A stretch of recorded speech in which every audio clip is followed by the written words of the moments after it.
Okay, hi everybody. I'm Tamara from Moogly, and I'm going to turn over to Allie for a moment so she can do our official introduction from Yarn Inspirations. Perfect. Well, welcome everybody. Welcome back to another Michael's Community Classroom. So excited to be here today. If you haven't joined us for this class before, for any class, welcome. If it's your first time, or welcome back. And we have a really great pattern here today, the 3-hour throw. So a really awesome hand crochet blanket that you can do without any tools at all, using extra delightful, extra chunky Bernat Blanket Big. Just as a reminder, so if you have any questions that come up throughout today's class, please feel free to drop them in the chat and we'll get to just as many as we can. Perfect. Alrighty, great. So once again, hi everybody, welcome back. Today we are making this hand crochet throw.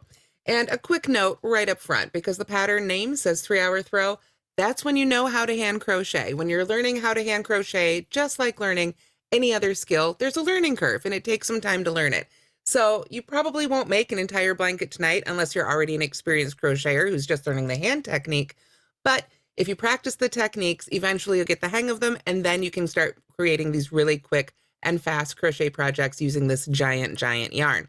So as they mentioned, and I'm going to mention it a couple more times here throughout the class, this class is being recorded. We only have an hour to get through several skills that I want to show you today. But as you follow along with the class tonight, I want you to work on just the first couple. Basically, I'll be showing them to you in a minute, but slip stitching and chaining, those are the basics of crochet, whether it's with a hook or your hands.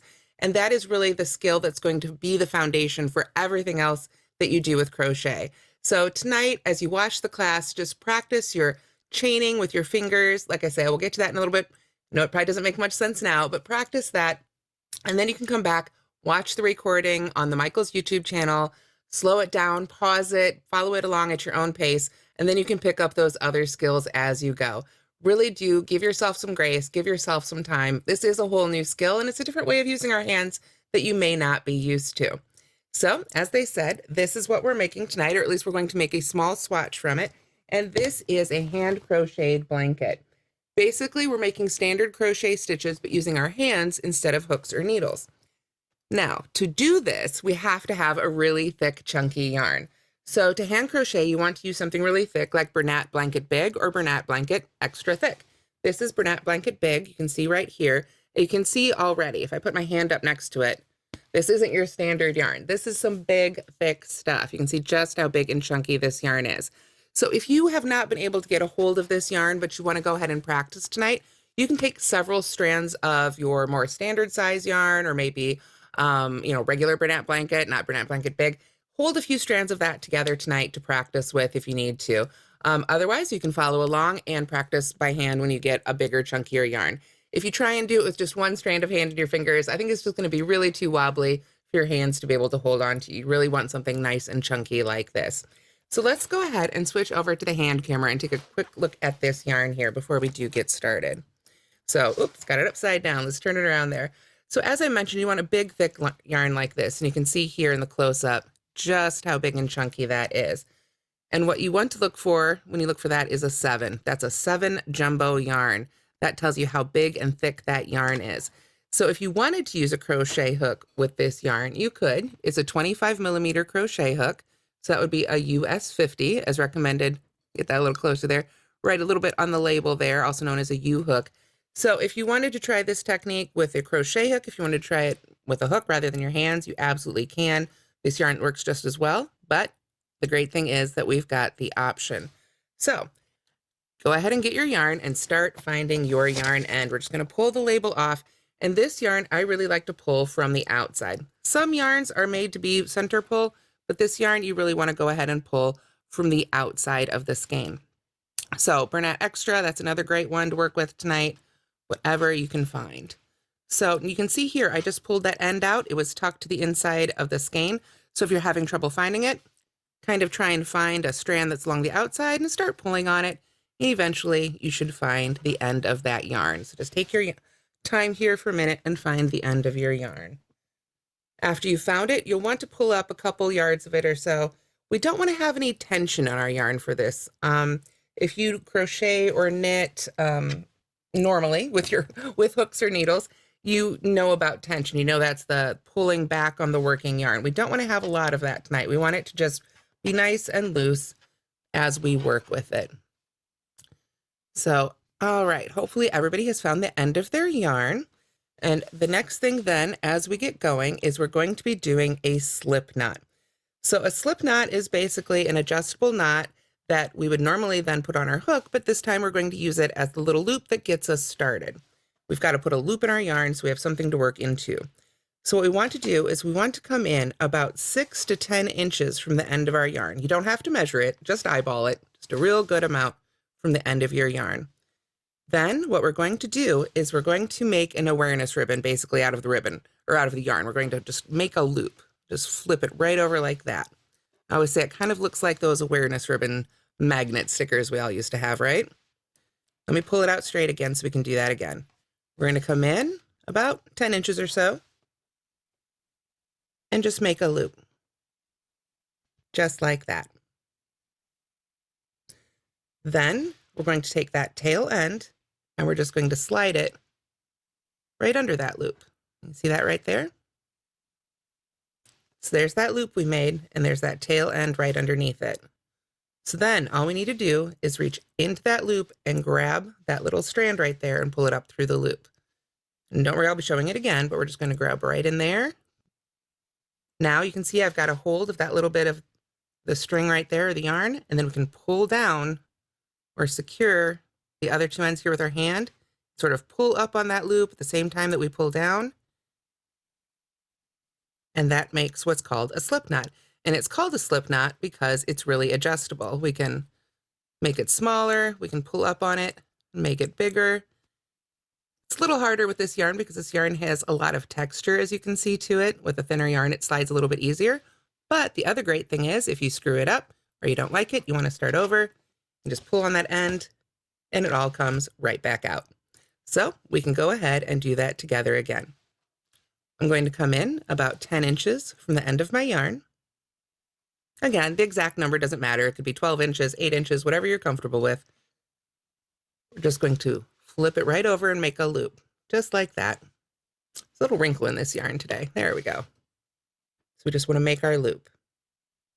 Then we've got the tail end of our yarn here, the cut end. This end is attached to our skein. We're just going to slide that right under that loop we made. Then we reach into that loop and grab that little bit of yarn and use our other hand to secure the end that's attached to the skein and the tail end so that it doesn't pull up through as we pull up to make that loop right there. So that is our slip knot. And what we want it to be is about 2 to 3 inches big. Now, everybody has different sized hands, so everybody's loops are going to be a slightly different size, and that's okay. The main thing is to get loops that eventually, once you've practiced a while, you want loops that look good, and you want loops that you're comfortable making, loops that are comfortable for your hands. Because of the nature of this craft, like I say, everybody's stitches are going to be a slightly different size, and we'll talk about sizing when we get to the end of the class. But for now, just make sure it's loops that you can kind of get 2 or 3 fingers in there, maybe get a couple fingers in there to pinch with. You just want a good amount of space to work with, like so. So now what we're going to do is we're going to take that loop we've made and just slide it right onto those fingers. If you're left-handed, that's totally fine. You can do this left-handed as well. You would just slide that loop onto your left hand and go and use the yarn from your right hand. So left-handed or right hand doesn't matter. We've got our slip knot and we've put our loop on our fingers.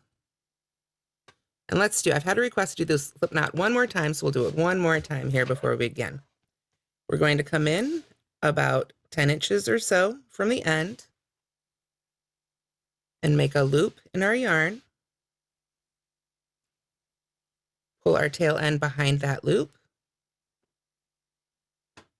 And then we pinch that little section right there that we can see hanging out behind our loop and pull down on the other 2 ends while we pull up on that loop. And that creates our slip knot. like so. And that knot should be just about big enough to get 2 or 3 fingers into. If you need to adjust it, you can pull on those loops and pull on the ends and adjust the size of that knot as needed. So let's go ahead and begin our chaining. That slip knot is the first skill. This chaining now, that's the second skill that I want you to practice tonight that, like I said, is the foundation for everything else in crochet. What we're going to do is we've got the slip knot loop on our hand. We're going to take the yarn that's attached to our skein and we're going to yarn over and pull it through. Yarning over means we come up over our hand from behind. We don't want to come this direction from the front. We want to come from behind up over our hand like that. So if you're left-handed, and I can only do some of this left-handed, but I'll do what I can here. I am right-handed naturally. Here we are. So if you're left-handed, that looks like this. We want to yarn up and over our fingers, not from underneath. I'm going to go up and over. That's the yarn over. Switch back to right-handed now. So after we take our yarn up and over our fingers, we just pull that loop we've just made up through the loop that was on our fingers. Pull that up to the size of 3 fingers again, and we've got a new loop. And that right there is what's called a chain. We've made one chain. After that, we just keep going. Don't be worrying, I'll be showing this many, many times. We yarn over our hand. You can get your thumb in there, however it's comfortable for you, and just pull that loop up and through, and then pull up on it till it's about the size of 3 fingers again. And now you've made 2 chains. We yarn over and pull that loop through, and that would be 3 chains. Now, sometimes they get twisted, sometimes we don't like them, sometimes we're just practicing, and we just pull back on that yarn, and just like the slip knot, they all come right back out. And the big part of crochet is taking your stitches out and making them again, especially when you're learning. So never be afraid to pull those stitches out and do them over again. It's a huge, huge part of getting your stitches right. And it's something I've been crocheting for 20 years. It's something I still do all the time when I don't like the way one turns out. So never be afraid to do that. We've got our loop on our hand. Let's start again.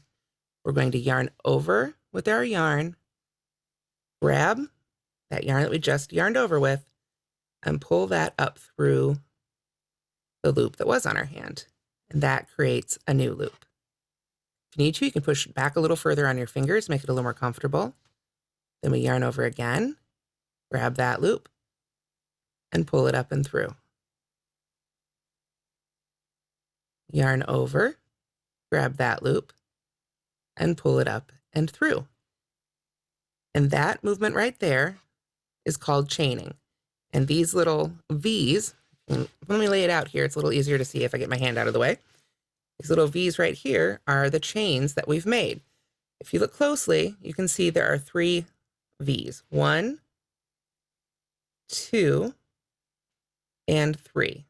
Those are the 3 chains we've made. That loop that we had on our hand that I just took my hand out of, that doesn't count as one of our stitches. So if you're somebody who already knows how to knit and you're now learning to crochet, don't let that confuse you. This is our active loop. It does not count as one of our stitches, not in crochet. So this is what those chains look like from the top. If I flip them over, this is what they look like from underneath, a little bit different. Underneath, you'll see there's this sort of center hump right here, sort of this line with surrounding little chains around it. These would be the ones we saw from the top, and underneath we've got that center hump right there. So this would be the top of the chain, and this right here would be considered the bottom of the chain. We can still count our 3 chains though. 1, 2, 3. We just count each one of those little humps instead. So now let me pull these out and demo that chaining bit here left-handed, because that is about all I can do. That's about where my left-handed skills are going to end, but at least I can get that part done here for our left-handers today. So I'm going to start again with the loop on my hand here. Then I'm going to take my yarn and I'm going to yarn over. Remember, we still want to come from the back up over our fingers. Then I can reach in and pinch that and pull that loop up and through until it's about the size of 3 fingers. Then I yarn over I pinch that through and pull that loop through. And if it gets a little big, you can just pull back down on that yarn, adjust it however feels good. So it feels like it's good, 3 fingers again. And then yarn over and pull the next loop through. Now, as you're beginning, I'm not left-handed. So you can see right here, it's not natural for me to do this left-handed. I haven't practiced it a lot left-handed. And my chain looks a lot wonkier than it did when I did it with my right hand. It's because I'm not a left-handed crocheter. I've had years of practice. So again, if your chain looks more like this, no matter what hand you're using, don't worry about it. You're not doing anything wrong. It just takes a lot of practice to get the tension and the loops pulled through just right. So you can continue practicing that. You can always pull those loops back out. You can make miles and miles and miles of chains. I remember when I started crocheting, that was the only thing I knew how to do. So that's what I would do. I would make chains and I would make bracelets and I would wrap gifts with them instead of using ribbon. So you can still have some fun with the chains you're making, but that's the main skill I really want you to focus on first and foremost, is making that slip knot and then yarning over, grabbing that yarn and pulling that loop through. As your fingers get used to making this motion and making these stitches, and you get the stitches starting to look nice and flat or nice and even, then you'll know that you're getting the hang of it. So that is the basics of chaining. So are there any questions about chaining before I move on to how to then create this into more of a 3-dimensional fabric instead of just a line? And how many questions you'll need to make a rows? Yes, we'll be talking about that at the end of the class because that's going to depend a little bit on the size of your hands and how big you're making your stitches. This one turned out a little wonky. I'm going to go ahead and pull mine back out. Were there any other questions, Allie? I don't see any others. Okay, great. Well, like I say, Nicole wants to know, does it matter what side you keep your ball of yarn on? It's mainly what feels good for you. I would say it's not so much a right or wrong. I'm right-handed, so I like to keep my yarn on my left. It just kind of feeds from the left to my right really easily. I think if I were left-handed, I'd probably like my yarn on the right. But yeah, I think it's wherever you're comfortable with, really. Some people, have it in a bowl at their feet. Some people have it in a yarn bowl. Some people have it wound up in a ball. So wherever it's comfortable for you. And then there is just one more question. How can I keep the bigger yarn from twisting so easily? Well, there's several ways that yarn can twist, so I'm not sure which one you're actually asking about. But if you're talking about twisting inside the chains, sometimes that happens. And when it gets twisted inside a chain, I just pull it back out. If you're talking about twisting like on the skein, like getting twisted up like that, then sometimes, unfortunately, that's just a matter of tension. You have to hang it. But twisting in the chain. Okay, thank you for clarifying. Twisting in the chain seems to mostly be practice. I wish I had a better explanation for it. It's something I've really thought a lot about because sometimes my chaining is just off too. Sometimes I'll make a chain and I'm like, why is this one funky? I don't know. I think that sometimes it happens when you put the work down and then pick it up from the other direction. I think that's a really common way, especially as a beginner. If you don't know how to read your work and you pick the loop up from the other direction after putting it down, the chains then will be twisted that way. And then I think sometimes it's just how we're holding our hands and our yarn. If we are, using our fingers differently, if you use a different technique to pull through a few loops and then change your technique, that might change the look of those chains a little bit. But mainly most of the time when it's a question of the chain being wonky, it's because this is just a relatively new crocheter and the gauge needs work. The gauge is just kind of off. And by gauge, sorry, that's a new word. I should define that. Gauge, by gauge, basically, I mean the size of your stitches. It's affected by how you hold your hands, affected by how much, tension, how much weight, how much pulling there is on the yarn that you're working from. It can be affected by the yarn itself. It can be affected by whether you're watching a scary movie or a funny movie. So the size of your stitches has lots of different things can affect them. And that's why I say practice is so important. Not so much for the motions themselves, but to be able to make them consistently, whether or not we're watching a scary movie or something funny or, getting distracted. I think that's the real challenge. That's a little bit better looking. There we go. So as you can see right there with hand crochet, it's a little wobblier with than with a hook, I should say. I think a hook is frankly just a lot harder and more consistent than our hands. So if you get some chains you don't like with your hands, I pull them out and redo them all the time when I get ones I don't like. Were there any other questions here before we move on to the single crocheting?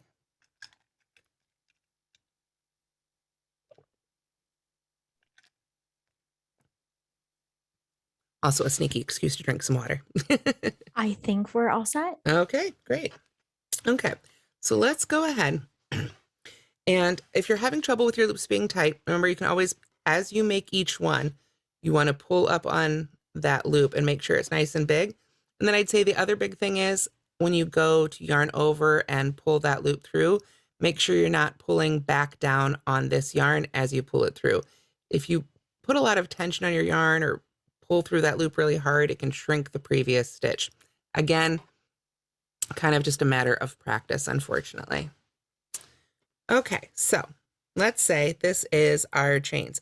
We've made our first row of chains here. Now we're ready to build up our fabric to give it a little bit of, dimension, right? So it's not just a string. So what we have here is our row of chains, and we're going to turn them to the side here a little bit. Now I'm right-handed, so when I crochet, I'm going to be going from right to left. If you're left-handed, you'll be going from left to right. Okay, so you always lead from your dominant hand or whatever your hand you craft with, so to speak. Then what we're going to do is we need to look at what we've made.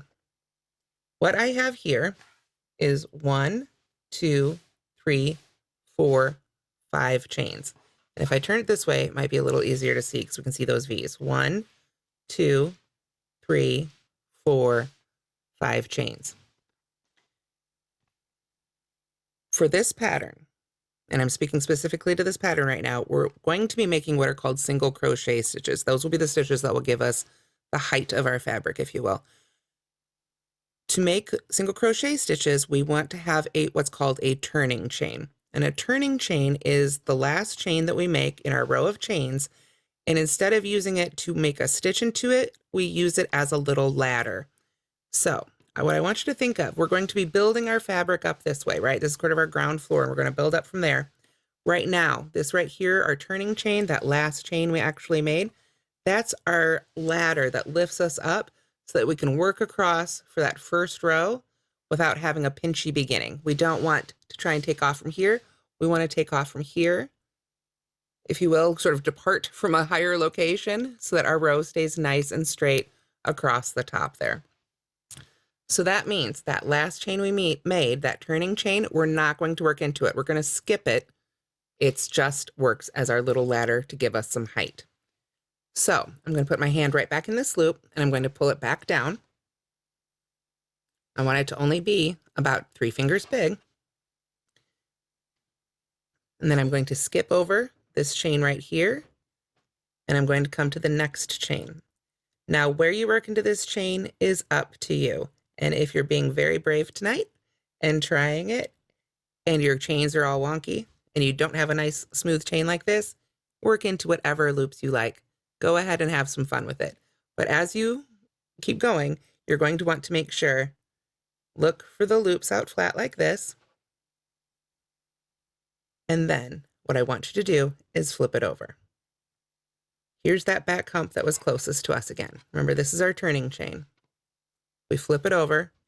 There's that back hump of it. We're going to skip over that. All this is our turning ladder. Look for the next one. You can work under the top 2 loops. You can work under this one. You can work under any of these loops you want. The main thing is to be consistent. But for now, for learning, I want you to try and look for that one right there. So I've got the loop on my hand. I've got the loop right here that I skipped. This is the next one. I'm going to use my non-hook hand, but I don't have a hook here, do I? I'm going to use my left hand to hold that loop up so I can come right into it with my fingers. Those are the same fingers my loop are on. I'm just going to go right under that loop as well. So now on my hand, I have the active loop, the loop that was originally that we were working with here, that last loop we pulled up and through. And then I stuck my fingers under the back hump of that chain. Now what I want to do is I want to take that yarn that's still attached to our skein here, and I still want to yarn over. So let's push these really far back on our hand right now. And I'm going to take that yarn, I'm going to yarn over. It's not really kind of from the back, it's just towards us. Up and over is the main thing. Not this way. You want to come up and over. And now we're going to use our fingers. You see how I've got that yarn pinched there between my fingers? And I just want to pull it through the loop of the chain. So I just want to pull it right up through that chain. Like I say, don't worry, I'll do this a couple times. After you've pulled it up through that chain, we want to pull that loop up so it's about the same size as the other loop that's on our hand. So now we have 2 loops. To finish the single crochet, what we do is we yarn over again and pull that yarn over loop through both of these loops. So you can use your fingers to pinch it off, or you can just pull it through, whatever works for you. But that is one single crochet. You can see right there, there's our turning chain. It's given us our height, and now we've got this big tall stitch, and then we can continue to go across. But before we do that, let's do that a couple more times together. Just like the rest of our stitches, you can just give a tug on the end of your yarn attached to your skein, and all of those chains come right back out. You don't have to have a specific number of chains right now. We're not worried about that. We're just practicing the stitches. I think I have 5 here, so I did see that pop up. Don't worry about the specific number. We're just practicing our stitches right now, not starting a finished project. So let's do this again. I've got the active loop right there. I'm going to put my hand right back in there. There is the chain we made last. That's going to be our turning chain. So I turn it over. There's that back hump for the one we want to skip. I want to come to the second one. So this is the one closest to my hand. I want to skip over that one and come to the next one. And I want to insert my hand just right under that loop. You can see I'm just pulling it right up with my fingers here. It's just yarn. You won't hurt it. Pull it right up with your fingers and get your hand right in there as well. So now I have that active loop, and I have the loop from the chain. You can see that chain is attached to my hand now. It's all right up in there. So we take our yarn again. We yarn over, and now we want to pull it just through that chain. Like that. So that we can get 2 loops on our hand. And just take your time, wiggle your fingers, get them comfy. You've got 2 loops on your hand there. If we can push those back out of the way, we yarn over again and pull through both of those loops to finish our single crochet. And that is what a single crochet looks like. Now, this one is a little bit loose and messy. On my finished blanket, they're a lot tighter. On my finished blanket, try that again. On my finished blanket, I was going a lot faster. I've slowed down quite a bit to demo here today. I find when I do this faster, my loops are a little bit smaller and they tend to get a little bit closer and I get faster stitches. And that's part of what I talk about. Even as an individual, depending on the day, the size of my stitches can change. So that's why we save talking about the number of stitches in rows a little bit to the end. So there is one single crochet. Now we've got to make the rest of them to make the rest of our little first floor here. So what we want to do is lay out our chains again. Lay them out nice. This is the top, and this is the bottom. I can see right there is where I'm attached, so I'm going to come to that next back loop, that very next one right there. Now I've got 1 loop on my hand. Remember when we pulled through both those loops to finish our previous stitch, we just had that 1 loop left. So I've got that on my hand. I'm going to come over here, find that next loop here. Again, if you're just learning tonight, just grab a loop from the next stitch. We're just playing and learning the stitches. Put your hand right under that loop as well. Go ahead and push those right back to the knuckles. Get yourself some room. Take the yarn attached to the skein, yarn over. Then I just use the tips of my fingers. I just kind of pinch it, whatever's comfortable for you. Pull that up and through that chain. Get my finger back in there. Now our 2 loops are the same size again. And I can yarn over and pull through. And now we're back to just one active loop. And now we've made 2 single crochets. Let me straighten those out a little bit right there. So that is what they look like. There's 1 and there's 2. You can see just how great big these stitches are with this yarn. So to continue across, put my loop back on my hand here. And I just want to take my time and lay out my chain again. Just lay it out nice and flat. Look and see, this is where I'm attached. So this is the next one, right there. I can use my hand to pull that up. Get my other fingers right in there as well. Just shove them right in there. That loop started getting a little big. I could feel it was pulling up and getting really big. I don't want it to be too big, so I can pull back on my yarn a little bit before I yarn over if I want to. And then push those down. Yarn over. Pull that loop up through just the chain. It's okay if you drop it or something like that. Just use your fingers. Pull it up on through. Get it up to the size of your fingers again, the same size as the other loop. And then you can yarn over and pull through both of those loops to finish it. Here we are. All right, now we are almost at the end of our first row because it is so tiny, because it is just a little demo piece. Let's lay it out again. You can see there, one of my hairs, which always likes to join us in class. There we go. Now that last one can be a little tricky. This last one can get a little messy. It can get a little wobbly. The one next to the slip knot, sometimes those loops want to hide a little bit. Again, take your time, lay it out. For now, find a loop. If you can find that middle loop, great. If you can't, just grab a different loop. Just push your hand right in there. This last one does tend to get a little tight. Our slip knot's right there. We don't have as much give into it. So if you can't get 3 fingers in there, that's okay. Just get 2 fingers in there.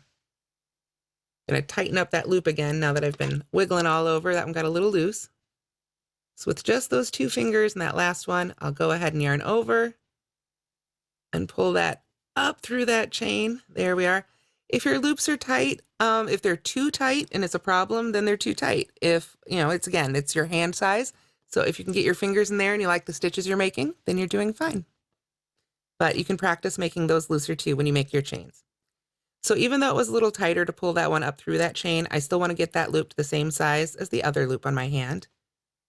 And then yarn over and finish that last single crochet there for row 1.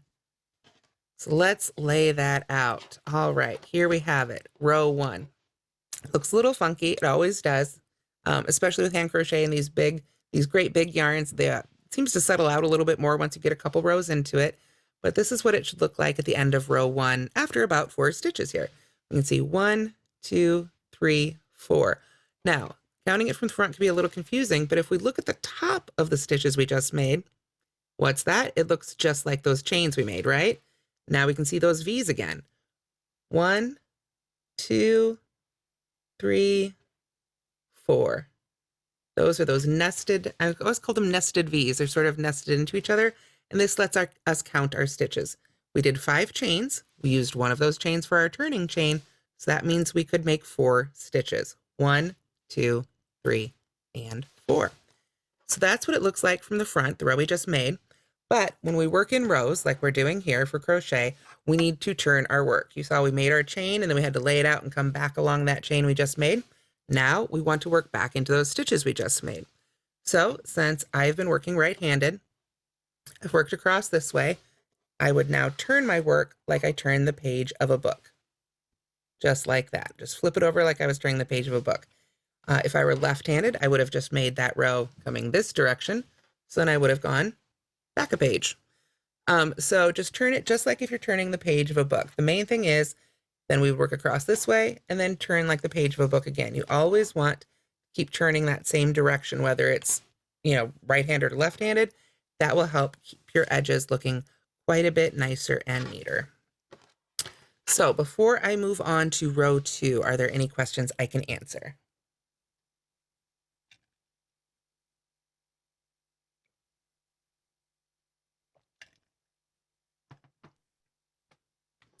Let me see. recognizing, I will say, recognizing the parts of the stitches, like the back hump and the top V, that is a huge part of just learning to crochet. That was honestly, I think, one of my biggest stumbling blocks. I know when I was learning, figuring out what strand was doing each as thing as I made the stitches. So that unfortunately does take time and paying attention and practicing those chains so that you can see what those loops are doing as you're making the stitches. That's really the best advice I can give. For that is to really pay attention once you've got the hand movements down, of course, one thing at a time. But once you've got that down, really, as you make each stitch, pay attention to what those strands are doing as they come through the stitch. And that will help you learn how to read your work a little bit better. But it does, unfortunately, just take a lot of practice. Sorry, Allie, I saw that one pop up. Were there any others?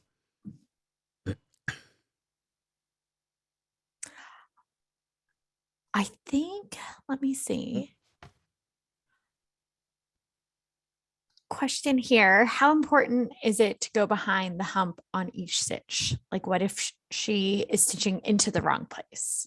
That is fine for now. As you continue to practice and, you want to make finished items that you would want to, give or display, there's, you'll want to be able to read those stitches. But as you're learning, crochet into wherever you can find. The joy of crochet, I find, in creating, you can make really fun things and learn the hand stitches. You don't have to get each stitch perfect, as you're getting started. Don't worry about too much about getting into just the right chain. If you're having a lot of trouble getting the slip knot down, go ahead and just make a knot in the yarn. Just get that knot to be just the right size, measure it out on your fingers, get somebody to help you and tie it around your fingers if you need to. Just go ahead and get started. The rest of it, the finer points, the little details, those will come later as you learn how to read your work and get a little bit more practice. So let's go ahead and move to row 2. And basically we made our chain and we made row 1. So row 2 is going to be the same thing as row 1. And all the rest of our rows are going to be just like this row, just like row 2. And yes, you can go into the top V stitches instead of the bump. You can go into just the back loop, the front loop, whatever part of the stitch you want to when you're working into that chain. However, for this, I do want you to try and do, for second row on, I want you to try and do these more specifically how I'm going to show you. So let's get to that. I have finished row 1. So I'm going to turn my work just like the page of a book so that now I can go this direction again. Again, I'm right-handed, so I'm crocheting from right to left. If you're left-handed, you go left to right. So with that, I will get my hand right back in that loop right there. And I want to pull my yarn to be behind my work.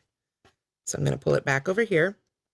Earlier, my skein decided to go walk about and roll down onto the floor. So now somebody asked where I'm pulling my yarn from. Right now I'm pulling it from between my feet, but I've kind of pulled it up over here a little bit for me. So now we've turned it over. We've got our hand in here. We're ready to work back this direction, but we need that turning chain again. We need a ladder to lift us up for this row as well. So every time we begin a new row of single crochet, for this technique, we want to do a chain 1. So just like we were chaining before, we can do one right in the middle of everything else. We don't have to be doing a whole big row of chains to do a chain. We can do a chain whenever we want to. Got our hand in our loop there. So we're going to take our working yarn and just yarn over again, right over the top, just as we did before, and pull that right through. And just like that, we have now made our new turning chain. And it looks like a chain, just like all the other chains we made, but now it's going to be the turning chain that hangs out over here and gives us our height. Now we're ready to work into, looks like my camera froze or my screen froze for a minute there. The joys of Wi-Fi, I'll give that a second to catch up in case there was a delay. Okay, looks like it's working again. So let's see here. Let's look at the previous row of stitches that we made. We know there's 4 stitches here, and we can see the tops of those stitches right there, those V's. Let me get my hand out of the way a little easier there. For these stitches, for row 2 and beyond, we want to work under both of those loops of that top V at the top of the stitch. Now, if you learn to crochet with a hook and make other patterns, there may be times when you work only under one of those loops, but for this pattern, we really want to go under both of those loops. So we see those loops from the top. Now, if we turn it this way to the side, or the front we'd be looking at it from, you can see there's a spot right there. I kind of call it, I always think of it as the little dark cave. And if you go right in that cave, it takes you right under those top 2 loops of the stitch. So I'm going to put my hand right back in that loop. I've got my turning chain made. I've got my first stitch right here. There's that top V. And there's that little dark spot where everything sort of just seems to come together. And that right there is where we want to put our hand. So we're going to stick our hand right in that dark spot. And if we turn it over and look, we should have our active loop and then those 2 loops at the top of that stitch. I pull my hand out of the way again here and lay this back out. So I've got the loop on my hand, I've got my turning chain, and then right there is that first stitch. It's a little big now because I put my fingers in there. You can see how all roads want to lead you to that little spot right there. And that right there is where you want to put your hand this time. So now we've got our active loop and the 2 loops at the top of that stitch. Push them back if we need to. And then yarn over. And now we're going to pull our yarn over loop under those 2 loops of the stitch, just like we did with the chain, until it's up in the same size as the other loop on our hand. Then we can push those back if we need to, yarn over, and finish that single crochet. So basically, a single crochet is insert your hand into the spot, the next stitch, if you will, yarn over and pull up a loop, and yarn over and pull through 2 loops. That's kind of how we talk about it in crochet terms. So let's talk about it that way as we make this next stitch together. I've got that loop on my hand right there. So I'm going to find that next little dark cave right there. We just come right on over where all those yarns sort of gather together there. I'm just going to put my hand right under those loops,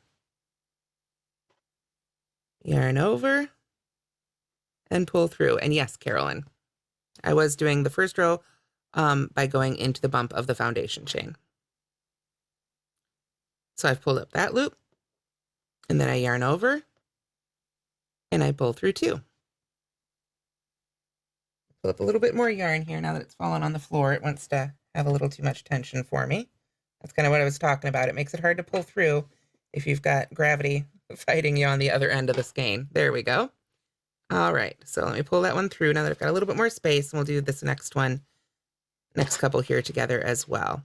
Got the loop on my hand. I'm going to come over and find that next stitch and that next little dark cave.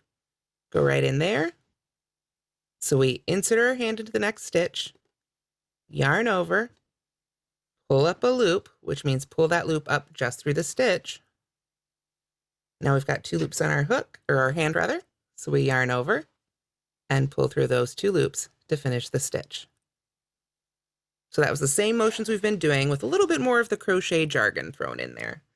Now we've got 1 more stitch here hanging out at the end for our row 1. So let's go ahead and finish that off. Or excuse me, I should say our row 2. We've got our loop on our hand. We find that next stitch there. Now we've got 2 loops here. We can see that last little bit wants to point right here at that little cave. We want to go in there, yarn over, pull our loop up through this stitch, yarn over, and pull through both of those loops to finish off. So I know we've had a few other questions about for some finer details. If you wanted to switch colors, generally what I recommend for switching colors is that you finish a row with one color, and then you can come in and start the next row with a new color. So to do that, you can do what's called joining with a slip stitch, basically. I'll have to show you how to finish off before I can show you how to do that. So one thing at a time, I guess. Let's start by finishing off. As I said, this row 2 we just finished. All the rest of your rows are exactly like it. So the number of chains you make determines your width, and then the number of rows you make determines your height, if you will, when you're making your rectangular or square baby blanket or whatever size blanket you want to make. When you are done with the crocheting portion and you want to finish off, then you'll need to cut your yarn. And you can see here, I cut it about 10 inches or so. Again, I left a good long length here. I've got that last active loop on my, well, I was gonna say on my hook, but left a hanging out here, still open. So what I want to do is take that yarn end and just send it right through. And I can just pull that right on through that loop. That will close it up and make it nice and secure. I don't want to do this right now, so I can show you how to join another color. Luckily, I have another color sitting right here. So there's a couple options. I'll pull up my gray one here. If you wanted to finish it off the more traditional way, what you would do is you would go to make that last stitch of the previous row, pull up your loop, let me get my fingers in there properly, and then with 2 loops left on the hook, or on the hand, so used to saying hook, sorry guys, then you would take your new color, lay it over your fingers, and pull through with that one, and then start crocheting with that. But for this yarn, what I would recommend that you do instead is go ahead, because I'm assuming you're going to be finishing it off, you're changing colors for stripes, not randomly in the middle of a row. I would recommend that you go ahead and finish off that last stitch and pull that yarn end through. And now I'll go ahead and pull that one through. So now it's nice and secure. And then to change colors for the next row, I would turn to work back the other direction, pull up my new color, find that first stitch, go into that first stitch right there, grab my new color, pull a loop up through, pull a loop through to chain, and then start crocheting. So this tail end right there, it was something we'd have to take care of at the end, and I'll show you how we take care of our ends here in a moment. But basically, that, I know that was kind of quickly, we're running out of time, and there's a few things here I want to cover here at the end, but there you can see I've made a chain, and it's attached to the previous row, and then I could just go right back in there and start making our single crochets. Just like that. So you can change over to the new color. For this yarn, I would recommend going ahead and finishing off first, just because I think it's going to be a little bit more difficult with this yarn to weave in those ends. So let's talk about that. That was the next thing I really wanted to cover, was what do you do with these ends after you've cut your yarn? After you finish, you've got your beginning end, you've got your end. You might have had some more ends if you've added other colors of yarn. Or what if you are making a project that's going to take more than one skein and you're not changing colors, but you need to add another skein that way? For all of these, I recommend the same technique. And it's a little different than I'd recommend for any other yarn. This yarn, as you can see, is very different. And it's actually the same reason that I love this yarn for this type of project. If I pull it right up close to the camera here, you can see this is what's called a chenille yarn. Let's get it to focus there. Come on, work with me. Oh, anyway, it's a chenille yarn and it's super fuzzy, as you can see. And inside, I don't know if I'll be able to show it on camera because I just don't know if you'll be able to see it. But inside, there is a little string to it that you can feel that sews it all together. And it makes this yarn really secure so it doesn't fall apart. A lot of the other big, thick yarns you see like this are more of a roving style of yarn, and they just don't have this sort of formation, and they come apart really easily. The downside to this yarn is that it makes it a little harder to weave in the ends.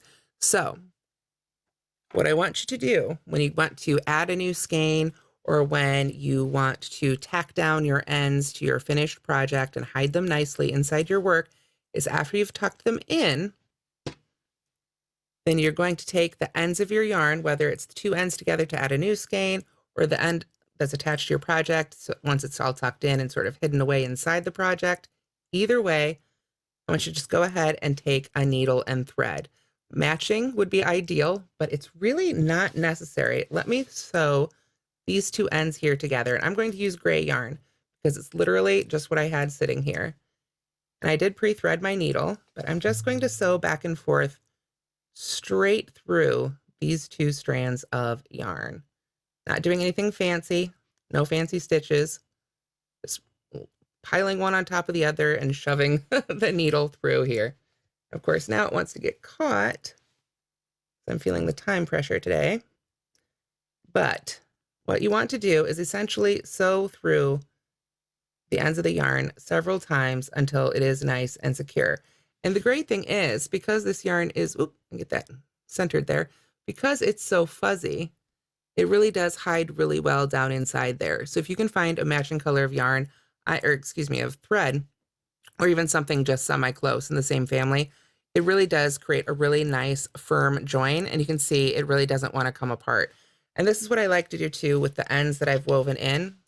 So for instance, the ends attached to the actual project, I would go ahead and just slide under a couple of these stitches and hide it in here really well. And then when I've got it in here a few inches, that's where I would sort of just sew it right to the project itself and then trim off the excess. This is going to help it stand up to the wash, to the use, to the, the play forts, to the dogs, to the kids, and everything else. Much better than most other bulky yarn type projects like this that you will find.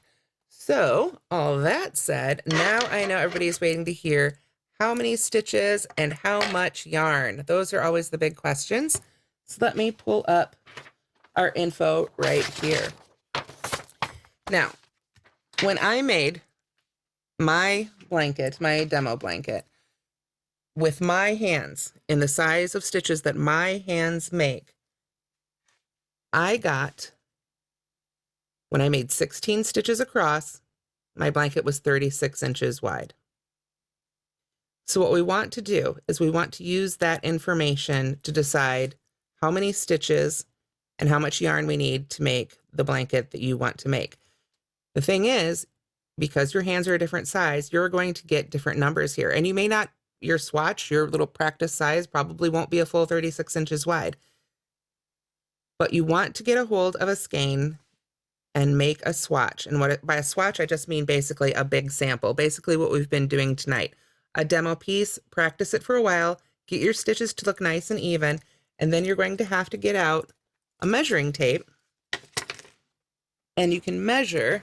I'm going to pull out my blanket here, and you can literally measure how many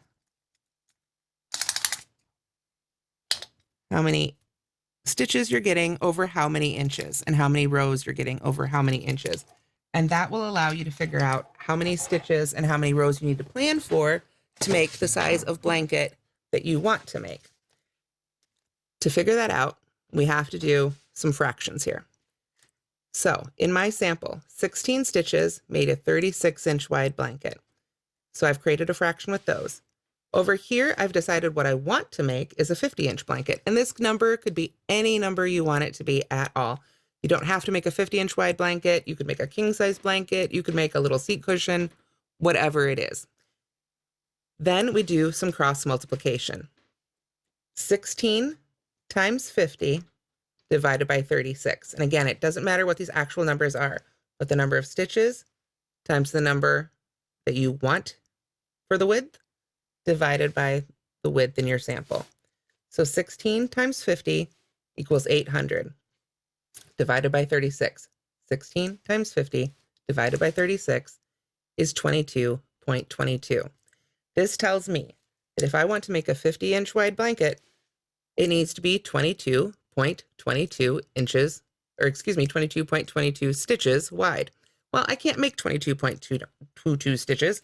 I can only make, a whole number of stitches.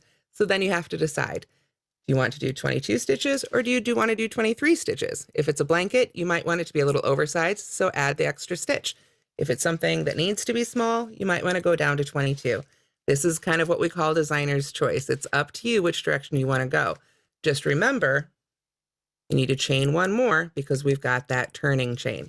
So if we want our first row to be 23 stitches, we need to start with 24 chains because that last chain we make is going to be the turning chain, that ladder that lifts us up. So this is the formula we'd use no matter what your numbers are. You need to make your swatch and see how many stitches you're getting over a certain number of inches, and then you can figure out how big you want your blanket to be, and that will tell you how many chains to get started with. Same thing for the rows. Instead of stitches here, we could put rows, and that would tell us how many rows we need to have. Exact same formula, just change the numbers to fit what you've made. The blanket I made in my sample was 36 by 36 inches, and it took 4 balls. So let's talk about that. For a 36-inch by 36-inch blanket with my personal hands, it took 4 balls of yarn. So to figure out how many balls of yarn you need to make your blanket, again, you need a little bit of a swatch. You need to figure out, okay, I made, a 12-inch by 12-inch piece that took 1 ball or whatever it was. For me, because I went ahead and made this size, I had a great big swatch to work with. So what we need to do now to figure out how much yarn is we start by figuring out square inches. 36 times 36, 36 inches by 36 inches. That was my swatch. Gives me 1,296 inches. To make that swatch, I used 4 balls. So those square inches divided by 4, the number of balls I used, tells me I can get 324 square inches per ball of yarn. Now again, this is for me and my hands and my gauge. Your numbers may be different. But that's what I got when I made my great big swatch. So I know that I got 324 square inches per ball. So then I need to go back to thinking about what size blanket do I want to make? Do I want to make a king size blanket? Am I making a seat cushion? Is it a baby blanket? Could be anything. For the sake of numbers, we'll say I wanted to make a 50-inch by 50-inch blanket. 50 inches times 50 is 2,500 square inches. I know that I get 324 square inches per ball, so I can take the square inches I want to make, divide it by the square inches per ball I get, and that tells me I would need 7.7 balls of yarn to make a 50-inch by 50-inch blanket. Just like the number of stitches, we can't split that in half. I haven't met a store yet that will sell you a partial ball. You're going to want to go ahead and get 8 full balls of yarn for that. And in fact, when the number's real close like that, it doesn't hurt to get an extra one. Having a little extra yarn around is always a good idea. It allows you to make that gauge swatch, make a really nice big gauge swatch.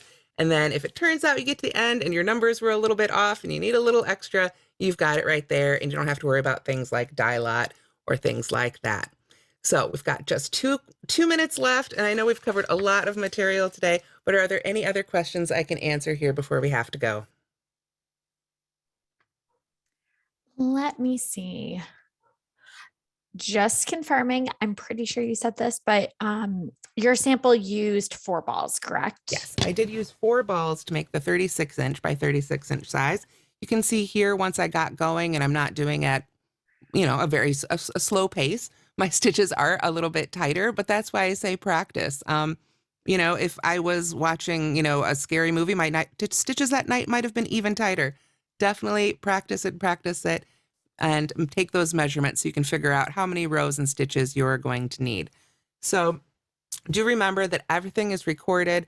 Unfortunately, we are out of time tonight, but this video should be up on the Michael's YouTube channel within, I would say, 24 to 48 hours. And then you'll be able to follow along and you'll be able to pause and, really follow along at your own pace and even use that gear icon to really slow it down and even speed it up if you need to. I know I do all the time when I watch tutorials as well. So thanks so much for joining us tonight, everybody. Allie, was there anything we needed to do before we go? No, but I think that's it. Thank you, Okay. everybody, so much for joining us, and we hope to see you again. All right. Have a great night, everybody.